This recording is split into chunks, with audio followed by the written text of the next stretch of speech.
सुप्रभात सभी को। आशा करता हूँ कि आप सभी ठीक होंगे।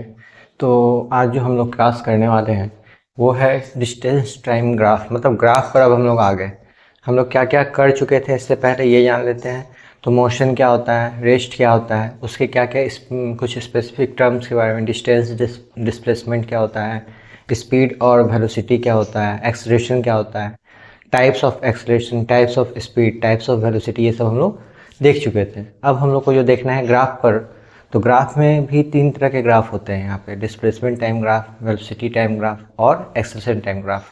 तो पहला है ये आपका डिस्प्लेसमेंट टाइम ग्राफ कि क्या होता है डिस्प्लेसमेंट। इसमें क्या होता है क्या कि displacement time graph is a graph ही है ऑब्वियसली, विच सोज, ये क्या दिखाता है, how the displacement of an object, कोई ऑब्जेक्ट का डिस्प्लेसमेंट समय के मुताबिक कैसे चेंज हो रहा है। इसी को क्या बोलते हैं हम लोग, डिस्प्लेसमेंट टाइम ग्राफ, कि कितना समय बढ़ने पर कितना डिस्प्लेसमेंट हो रहा है, कोई ऑब्जेक्ट अपने पॉइंट से कितना डिस्प्लेस्ड हो जा रहा है कितने समय में। ठीक है, तो उसको एक ग्राफ के थ्रू दिखा देते हैं। इसमें डिफरेंट केसेस देखेंगे क्योंकि अलग अलग कैसा कैसा ग्राफ बन सकता है, हम लोग को कैसा कैसा ग्राफ दिख सकता है, वो हम लोग देखेंगे। ठीक है, यहाँ पर हम लोग पहले ही बताए हुए थे, इससे पहले भी हम लोग देख चुके हैं कि ग्राफ में हम लोग अक्सर एक्स एक्सिस पर टाइम को शो करते हैं और वाई एक्सिस पर हम लोग अगर डिस्प्लेसमेंट का बात होगा तो डिस्प्लेसमेंट को, वेलोसिटी टाइम ग्राफ रहता तो वेलोसिटी को, और एक्सलेशन टाइम ग्राफ रहता तो एक्सलेशन को वाई एक्सिस पे रखते हैं। ठीक है, तो डिस्प्लेसमेंट यहाँ क्या आ गया, वाई एक्सिस पे आ गया। तो ये हो गया डिस्प्लेसमेंट टाइम ग्राफ। इसमें अब हम लोग देखेंगे अलग अलग केसेस। केसेस कहने का मतलब कि कब हम लोग का स्ट्रेट लाइन ग्राफ बनेगा।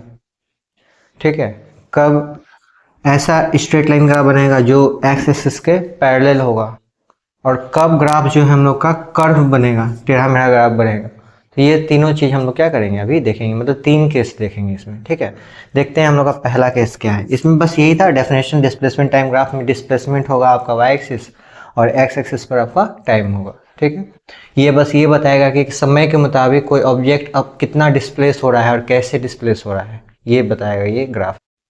अब हम लोग का केस 1 जो है वो क्या बता रहा है कि जब ऑब्जेक्ट जो हो रेस्ट में हो, रेस्ट में हो कहने का मतलब क्या हो गया कि अपना जगह को डिस्प्लेस ना करे, अपने जगह से वो ना हिले। ठीक है, तो उस केस में हम लोग एक टेबल बना लेते हैं जिसमें से ये टाइम का टेबल हो गया, ये डिस्प्लेसमेंट का टेबल हो गया। ठीक है, इसमें बताइए समय के मुताबिक बोल रहा है ऑब्जेक्ट डिस्प्लेस ना हो तब तो रेस्ट में कहलाएगा ना। समय जैसे 2 सेकेंड हुआ, 4 सेकेंड हुआ, 6 सेकेंड हुआ, 8 सेकेंड हुआ। फिर हम लोग जब उसका जगह देखते हैं तो ऑब्जेक्ट 4 मीटर पे था। ठीक है, फिर 4 मीटर पे ही था, फिर 4th मीटर पे ही था, 4th लिखना ज़्यादा अच्छा रहेगा, 4th मीटर, फिर 4th मीटर पे ही था। इससे क्या पता चला क्या कि समय भले बदलते रह गया, बढ़ते चला गया समय, पर ऑब्जेक्ट 4th मीटर का 4th मीटर पर ही रह गया।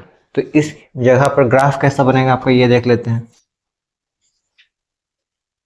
ये हो गया आपका एक्स एक्सिस, ये हो गया वाई एक्सिस। एक्स पे हम लोग टाइम को शो करते हैं, 2 सेकेंड, 4 सेकेंड, 6 सेकेंड और 8 सेकेंड। इधर बताइए 1 मीटर डिस्प्लेसमेंट वाई एक्सिस पे दिखाना है तो 1 metre, 2 metre, 3 metre, 4 metre, 5 metre.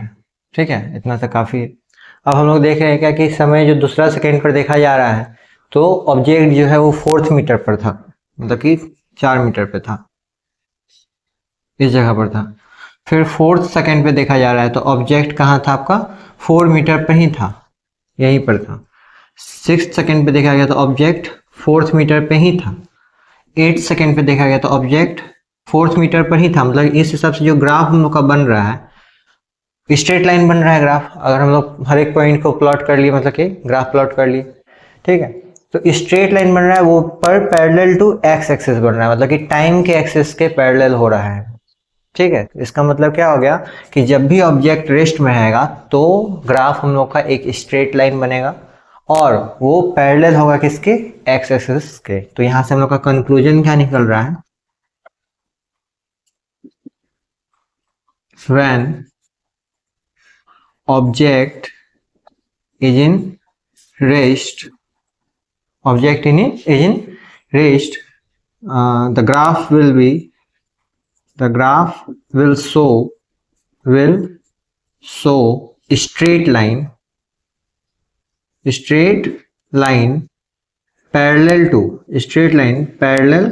to x axis, या x axis को और क्या बोल सकते हैं, टाइम एक्सिस के पैरेलल होगा ग्राफ। क्वेश्चन पूछ देता है एग्जाम वगैरह में कि इस तरीके से ये बोल देगा कि ये एच टी ग्राफ है और यहाँ पर जो हम लोग का ग्राफ बन रहा है वो एक स्ट्रेट लाइन है और पैरेलल है वो आपके एक्स एक्सिस से। तो पूछेगा कि ये इस स्टेज पर ऑब्जेक्ट में क्या चेंजेज हो रहा है या ऑब्जेक्ट किस पोजीशन पे है। तो इस केस में ऑब्जेक्ट क्या होगा, रेस्ट में पाया जाएगा। ठीक है, ऑब्जेक्ट रुका हुआ माना जाएगा। ठीक ना, चलिए अब हम लोग का केस 2 क्या बोलता है ये देखते हैं। अब सेकेंड केस हम लोग का क्या बोल रहा है कि when object is in uniform motion. ठीक है, जैसे यूनिफॉर्म मोशन कब रहेगा कि जब समय के मुताबिक ऑब्जेक्ट अपने आप को डिस्प्लेस करे और इक्वली डिस्प्लेस करे, equal time of interval of time में इक्वली वो क्या करे, मूव करे। तो उसको हम लोग क्या बोलते हैं, यूनिफॉर्म मोशन। ठीक है, जैसे टाइम और displacement 2 second, 4 second, 6 second, 8 second, इसमें जो ये मूव कर रहा है फर्स्ट टाइम मान के चलिएगा कि 5 मीटर वो डिस्प्लेस्ड हुआ, फिर अगले वाले में फिर 5 मीटर डिस्प्लेस्ड हुआ, फिर 5 मीटर, मतलब कि ऐसे दिखा सकते हैं 5 मीटर पे था, 10 मीटर पे देखा गया, फिर 15 मीटर पे देखा गया, फिर 20 मीटर पे देखा गया। तो मतलब हर 2 सेकेंड में वो 5 मीटर क्या कर रहा है, चेंज कर रहा है। तो इसी को बोलते हैं हम यूनिफॉर्म मोशन। देखते हैं इसका ग्राफ कैसा होने वाला है। ठीक है, तो ये तो पता है हम लोग को कि एक्स एक्सिस पे independent quantity that is time. 1 second दे देते हैं, 1 सेकेंड, 2 सेकेंड, 3 सेकेंड, 4, 6, 7, 8। ठीक है, डिस्प्लेसमेंट अगर देखते हैं तो 5 metre, 10 metre, 15 metre, 20 metre, 25 metre. ठीक है, अब हम लोग देखते हैं इसका ग्राफ कैसा प्लॉट हो रहा है। तो जैसे कि 2 सेकेंड पे कहाँ देखा गया है, 5 मीटर पे, इस जगह पर देखा गया। फिर 4th सेकेंड पे 10 मीटर पे, इस जगह देखा गया। फिर 6th सेकेंड पे 15 मीटर पे और 8 सेकेंड पे ये 20 मीटर पे देखा गया।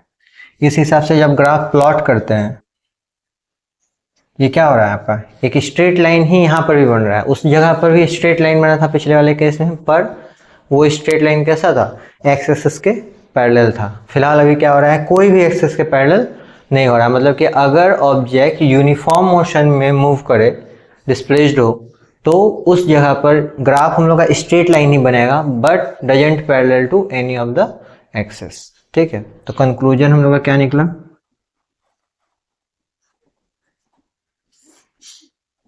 when object is in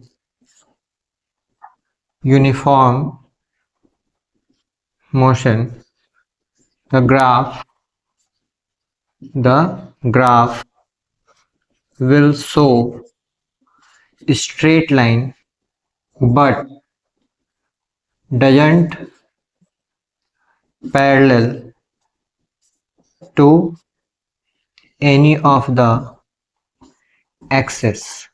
access नहीं, एक्सेस मतलब प्लूरल फॉर्म होता है। एक्सेस का प्लूरल फॉर्म क्या होता है, एक्सेस होता है। मतलब दोनों ही एक्सेस के पैरेलल वो क्या होगा, नहीं पाया जाएगा। यही हम लोग का कंक्लूजन हो गया कि अगर आपको डिस्प्लेसमेंट टाइम ग्राफ में ऐसा स्ट्रेट लाइन मिले कि कोई भी एक्सिस के वो पैरेलल ना हो, डेट मीन्स वो किसको दिखा रहा है, यूनिफॉर्म मोशन को दिखा रहा है। ठीक है, इसमें भी ग्राफ में बहुत सारा क्वेश्चन होता है, जैसे कि एक लाइन ऐसा दे दिया, मतलब क्या कि एक लाइन इस तरीके से दे दिया और एक लाइन इस तरीके से दे दिया, तो बोलेगा क्या कि ये दोनों लाइन क्या शो कर रहा है,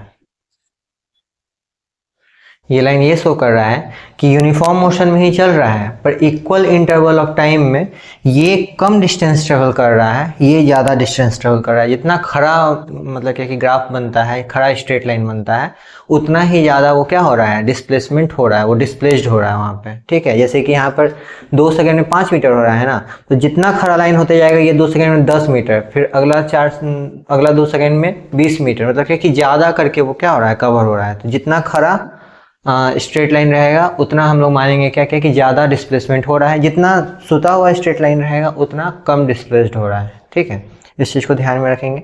अब हम लोग का अगला है केस थर्ड, जब ऑब्जेक्ट जो हो नॉन यूनिफॉर्म मोशन में चले। ठीक है, वो भी देख लेते हैं।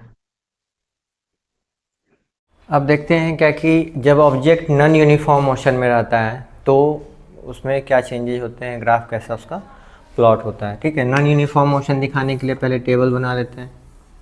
नॉन यूनिफॉर्म कहने का मतलब क्या, इक्वल इंटरवल ऑफ टाइम में एक मतलब unequal amount of displacement cover होगा। ठीक है, चलिए ये हो गया डिस्प्लेसमेंट का, ये हो गया टाइम का।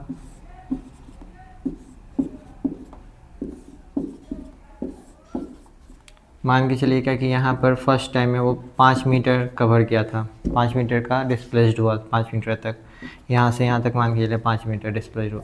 फिर अगले 4 सेकेंड में वो 10 मीटर डिस्प्लेस्ड हो गया। फिर अगले 2 सेकेंड में वो 25 मीटर पे पहुँच गया, और फिर 8वां सेकेंड पे वो 30 मीटर पे था। ठीक है, तो इसका जब हम लोग ग्राफ प्लॉट करते हैं, देखते हैं कैसा ग्राफ बनता है।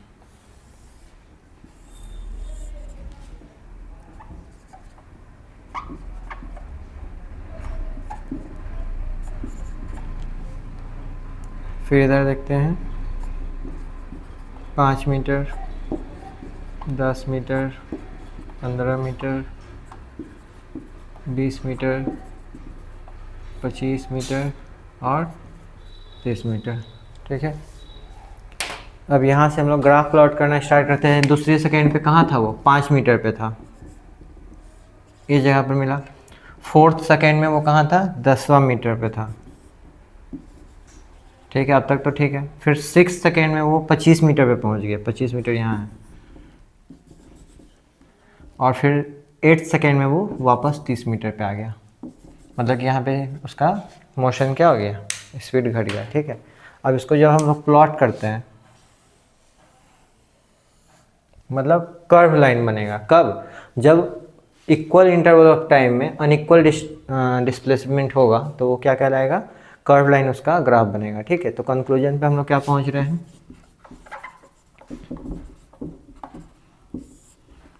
When object is in non uniform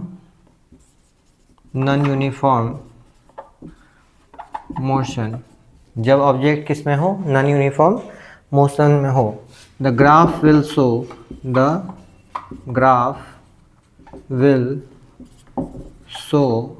a curve line बन रहा है ना ग्राफ हम लोग का। तो सिंपली ये है क्या कि ऑब्जेक्ट अगर रेस्ट में रहेगा तो स्ट्रेट लाइन बनेगा, but parallel of x axis या टाइम के एक्सिस के। फिर अगर ऑब्जेक्ट यूनिफॉर्मली मूव कर रहा है, मोशन में है, तो उसका जो ग्राफ बनेगा वो भी स्ट्रेट लाइन बनेगा, but doesn't parallel to any of the axis. और अगर ऑब्जेक्ट जो है नॉन यूनिफॉर्म मोशन में रहेगा, तब आपका ग्राफ कैसा रहेगा, कर्व लाइन बनेगा। ठीक है, चलिए इसको उतार लीजिए।